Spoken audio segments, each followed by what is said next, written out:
DHL we see today is the result of a small idea, like the startups of today, that gave birth to a large global industry. In 1969, Adrian Dalsey, Harry Hillblom, and Robert Lynn, DHL, three ambitious business persons from San Francisco, noticed that they could send shipping documents by air ahead of the ships arriving in the port, and founded DHL, connecting San Francisco with Hawaii. Every segment of the logistics chain, express, forwarding, warehousing, and e-commerce, being a market leader in most of them. Through the 90s and then 2000s, we pioneered many logistics services and continuously innovated to target different sectors, including seasonal markets in India. Our solutions like Import Express, University Express for Indian students studying abroad, Mango Express for shipping seasonal mangoes, Raki Express, and Medical Express that catered to temperature control shipments helped us address every sector for their time-definite shipment needs. In India, for example, DHL was the first to offer Air Express services. First and only clearance facility in Delhi was opened in 2004 and later in 2008 in Bengaluru.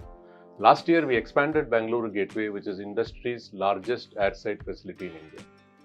First to offer door-to-door express import services, mobile tracking, and in-house customs clearance. First to provide 24/7 customer support. First to introduce on-demand delivery, putting the power in the hands of the customer to schedule delivery of their shipments. In the last 3 decades, since the 1990s, post-liberalization, Indian industrial growth has shifted from traditional exports like fashion, handicrafts, jewelry, to more sophisticated goods like automotives, life sciences, healthcare, engineering and manufacturing, and technology. DHL's growth over the years can be traced alongside this globalization.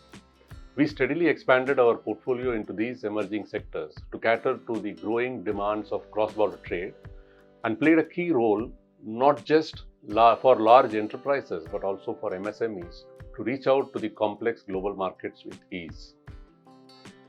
E-commerce is changing the commercial behavior and rewriting the international trade playbook. More and more consumers today are embracing e-commerce, a mega trend which accelerated during the pandemic but is also definitely here to stay. Looking into the future, e-commerce will remain significant not just for B2C but also for B2B trade. Today, millennials are business decision makers and key drivers of global e-commerce growth. We have also noticed this trend among our customers who are now increasingly startups, MSMEs, and local businesses that desire to ship internationally. We also developed a trade automation service TAS website for businesses to understand logistics costs and trade regulations for various countries.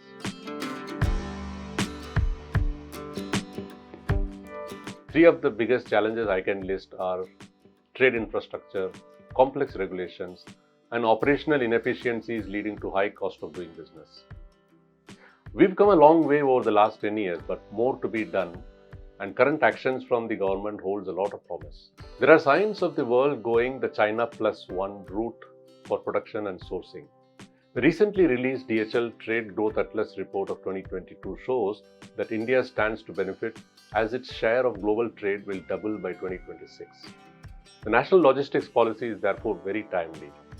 The 4 things NLP speaks about is simplification of processes, digitalization, interoperability of multimodal transport, and more importantly, the focus on cost of doing business.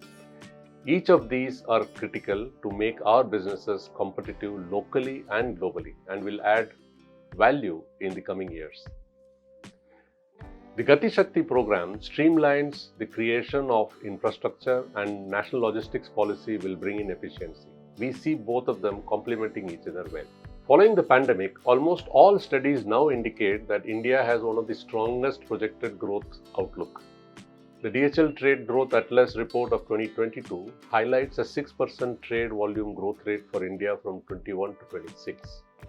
Emerging economies like India are now important exporters of sophisticated capital goods such as industrial equipment, engineering, and raw materials. International trade is important in the present context because of its power to accelerate economic growth and reduce inflation.